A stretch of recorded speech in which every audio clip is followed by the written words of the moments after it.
All right, welcome back to the channel today, ladies and gentlemen, my friends. And I was thinking earlier today, what video could I make for you today that would be really valuable and help you to understand a lot of what's going on in the economy right now? Because I know many of you are not in the private community, so you don't see that video I make that takes 20 to 30 hours every month and is 1 hour 20 minutes long and goes through all of the macro, goes through every different country, and USA, UK, Europe, Canada, sometimes Australia, etc. So today I thought that I would talk about some of these points and just look at some of the bigger picture so you can see what's actually happening. Because I don't know about you, but I watched Biden's State of the Union address yesterday, and I've got to say that was a really weird, unusual speech to watch, because I wasn't sure which side of Biden we were going to get yesterday, but he tended to be quite fluid, which was good because it made it easier to listen to. But some of the statements and claims that he made were just outrageous, really outrageous. So I thought we'd look at some of his statements, we'd look at the economy, we'll look at Powell, so what did Jerome Powell say recently and about rates and things like that.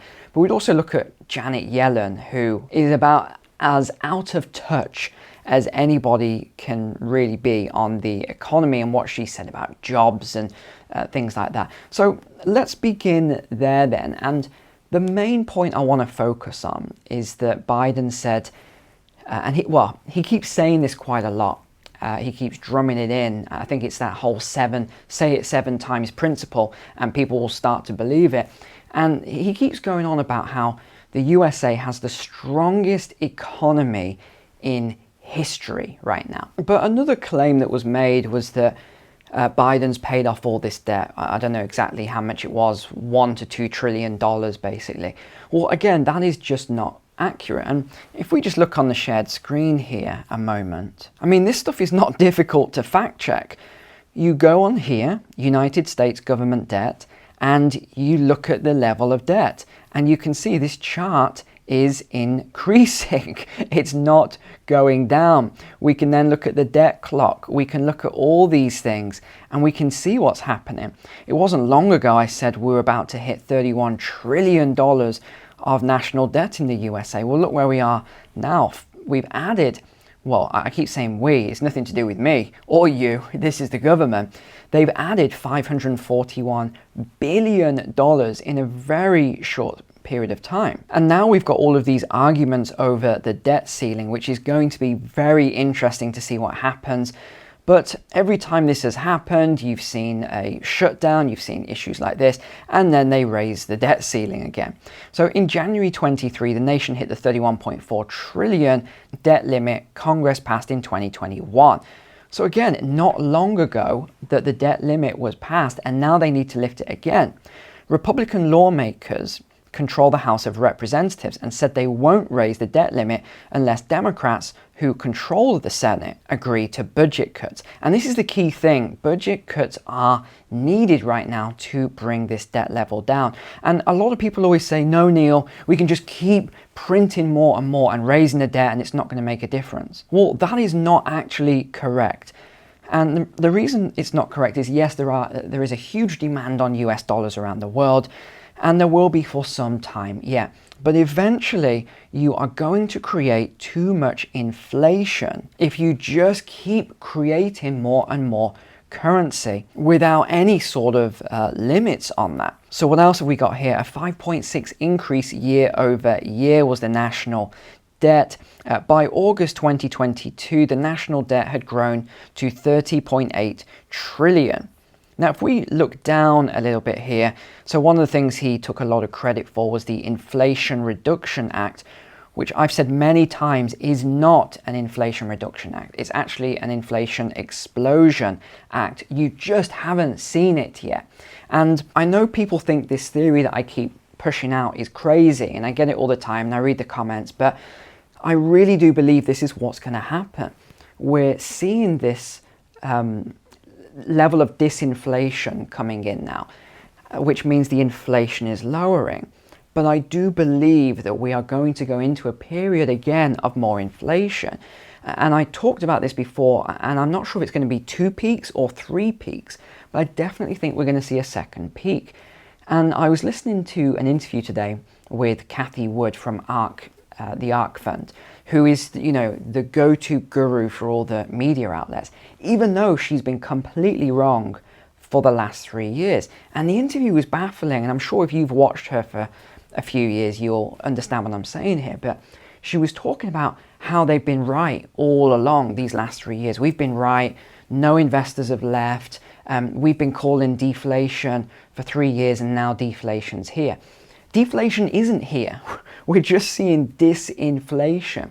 Deflation is where we go negative. So it was a really strange interview. I wasn't really sure what to make of it, and also saying that the fund has done really well, and that no one's left, no investors have left. It was a really strange thing because it's very easy to check the outflows. So it's kind of like we're in the twilight zone right now with all of these people and watching all the different experts and gurus and Powell and Biden and all these other people, because pretty much what they say, the opposite tends to be true in a lot of cases. It's the most bizarre thing. Now, the other thing he said was that the Inflation Reduction Act is being paid for by raising taxes on corporations and the ultra wealthy. Again, completely untrue. It's crazy, these things. Remember, I did this video here. I think it was it's a few weeks ago now on a Friday. And I talked about these taxes that he had increased. And these are taxes which, yes, they were put onto these companies, but the companies have now passed these taxes on to the consumer. If you're in the USA, if you're in California right now, why don't you tell me what your natural gas bill is? Because I know it's gone up 3 times. I know a lot of these bills for you, and coal, which is electricity, and a lot of other things here, I know that these things are going up. So it's not corporations that are paying for this. It is you. It's the citizens. It's really strange how they keep twisting all this. So what about Trump? What did he do? Well, he added 6.7 trillion to the debt between 2017 and 2020. So that was a 33% increase. So that was a significant increase, but you've got to bear in mind what was going on at the time. Obama before him, so Trump did 33%, but look what Obama did. He did 74%. People never talk about this. They never talk about this with Obama.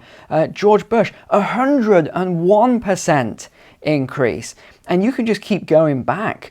Clinton did a 32% increase. You can just keep going back and back and back with these things. So what I'm saying is none of these presidents are, completely whiter than white here. Now, looking at US gross federal debt to GDP, again, another strange one, talking about how strong and this is coming down.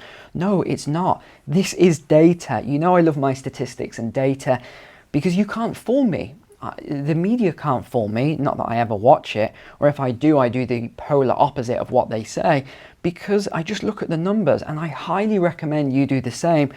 Whenever they're trying to fool you and get you to do stuff and take actions, just look at the data and you won't be steered wrong. So this is federal debt to GDP, gross domestic product. It is extremely high, and if we even look at a max chart here, you're going back to World War II sort of era, and even then it wasn't as high as it is right now. So this whole talk of the strongest economy is absolute nonsense. What else have we got then? Well, we've got Powell. Let's move on to Jerome Powell here then. And this is really a hot debate at the moment. So Powell says further rate hikes needed.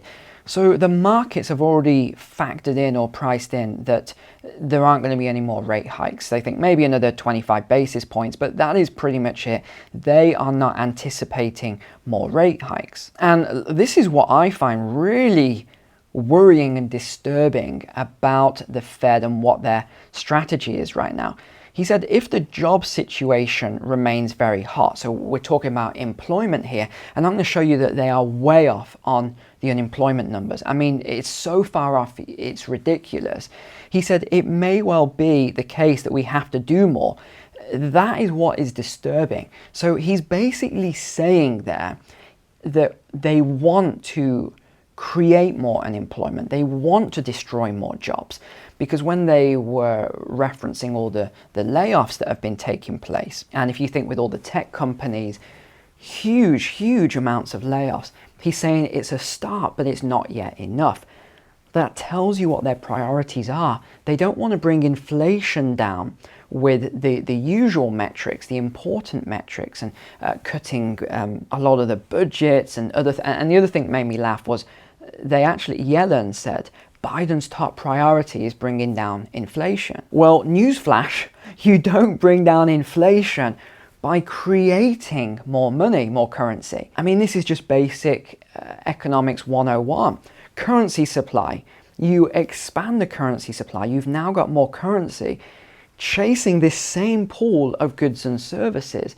So for him to say, oh, I'm bringing down inflation, all these other things, he's not. We live now in a disinflationary, or actually more of a deflationary world, especially in tech. Tech is deflationary in nature. So actually, if the government and the Fed just got out of the way, we would be in a deflationary monetary cycle right now. But what they did was they created too much currency. So every time you see all these new bills passed, oh, we're going to send hundreds of billions here, and we're going to, this is $1 trillion here.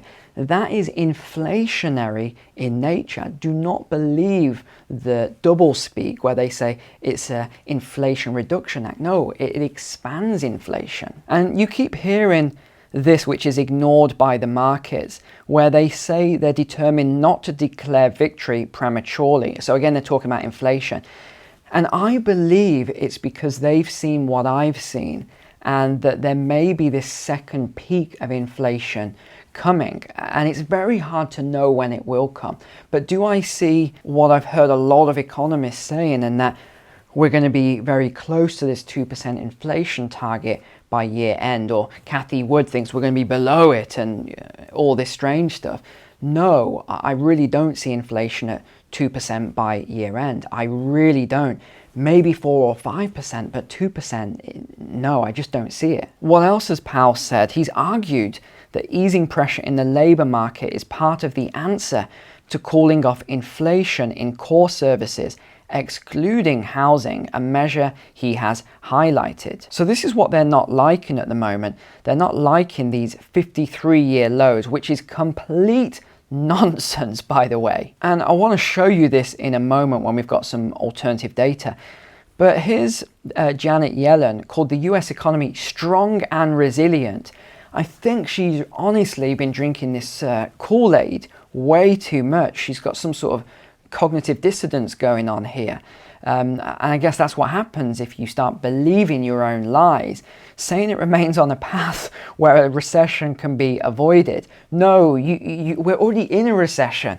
They keep saying that it can be avoided. How can you avoid something? It's like saying, oh, we can avoid hitting that wall, hitting that lamppost in the car, when you're already sat and you're in a wreck around the lamppost. No, you've already hit the lamppost. The pace of increases in the CPI, which peaked at 9.1% in the year through June, has since declined to 6.5%. And again, this is where she's saying that this was Biden's top priority. I think not. You don't have a recession when you have 500,000 jobs and the lowest unemployment rate in more than 50 years, she said. Well, let me just show you what the genuine data is. So this is from John Williams at Shadow Stats, a fantastic forecaster. I really add a lot of weight to his forecast. So this just came out yesterday, and he's got unemployment at 24.5%. And he's got U6, so you've got different levels. I won't go through those different levels, but the government tends to use U3. That's their official. We can go through what all of the U's mean on another video. But even if you look at the broadest U6, it's still way below what Shadow Stats has it at. So he actually has unemployment at 24.5%. Now, let me show you why this is crucial. And they say that it's the lowest in 50 years. Well, firstly, no, it's not. Unemployment is the worst on record, apart from if we look at the Great Depression here, 3.2%. It increased, this is where you had the market crash, to 8.7% in 1930, and then it increased again in 31. That's when you had the Dust Bowl, to 15.9%. Let me get a little closer. Then in 32, 23.6%. These were the tax hikes under Hoover. 33 was the FDR New Deal. We now have Biden Green New Deal. So you can see 24.9%. And look how persistent this was. Look how sticky the unemployment was. It took a long time to come back down again.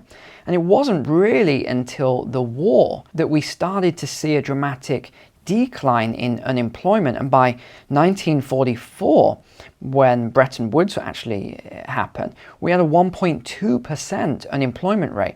So you look at this 24.5%, which they are lying and saying is the lowest in 50 years. It's not. It's actually the worst. You're on par here with the worst year, which was 33 of the Great Depression. So this is bad. You just don't know it yet. And this is everywhere now. Everyone's talking about this. Again, I don't like CNN. I don't watch any of their news, but even they are putting out genuine information in some regards at the moment, and that is Zoom will lay off 1,300 employees, and the CEO is taking a massive pay cut. And I thought this was really funny when you read about the CEO, Eric Yuan here, and they've painted him out to be some sort of a saint, that he's taking this massive pay cut. No, he owns shares in the company. That's what's going on here. He owns a load of shares. So don't worry, he will be fine. Just firing all these employees alone, and if they're probably going to do a share buyback or something like that, will give him a massive pay boost. So don't worry about Eric here. But what is going to be happening with lending then? Well, this is from the Board of Governors of the Federal Reserve, and we actually got it on Reuters here. So there's a lot of issues coming down the line here, including loan quality to deteriorate across all loan types. We talked about this as one of the catalysts for when you could see some major issues with the banks. Because if your bank is making a lot of loans and these loans go bad, or you're seeing a huge amount of delinquencies now in the auto industry, numbers are big, they are rising rapidly. Well, if your bank has loaned your money out and then these debts have gone bad, how do you think they're going to pay you out in the future? This is where and why they have these bail-in laws, because one of the measures for bringing in the bail-in law, yes, we haven't really seen it in the USA and a lot of Western countries hit properly yet. But one of the reasons they brought this in was because they know there's a lot of bad debt out there. And if we have this spiral and it just starts collapsing, because we haven't seen a great deleveraging for a long time. It's been a while since I've even talked about it. Most people don't even know much about this because they don't really study it in school. But if we see a deleveraging start to occur, things are going to get very bad very quickly. So I could go on for, like I do in the private community, I could go on for 2 or 3 hours on all of this. I didn't even get through probably 20% of all of my in fact, I haven't. I've only gotten through probably 15 to 20% of all of my notes here, but I'll wrap up here today because I think that probably gives you a good indication of what is the truth right now. It is not what you're being told. The economy is not really strong. You are in a recession. And again, you can measure a recession in different ways, but if you're struggling right now, or your family's struggling, or your neighbor's struggling, then you're already in a recession. You don't need to wait for the media to tell you that, oh, by the way, there was a recession, but it's over now, so don't worry. No, a recession is what it means to you, as well as the 2 negative quarters of GDP, which they don't even use that anymore because it wouldn't be good. It wouldn't look good for the politicians. But let's wrap it up there today. Tomorrow, I think I'm going to cover the global risk report from the WEF. Always an exciting and popular video. So I will see you tomorrow. Take care, God bless, and we'll talk next then.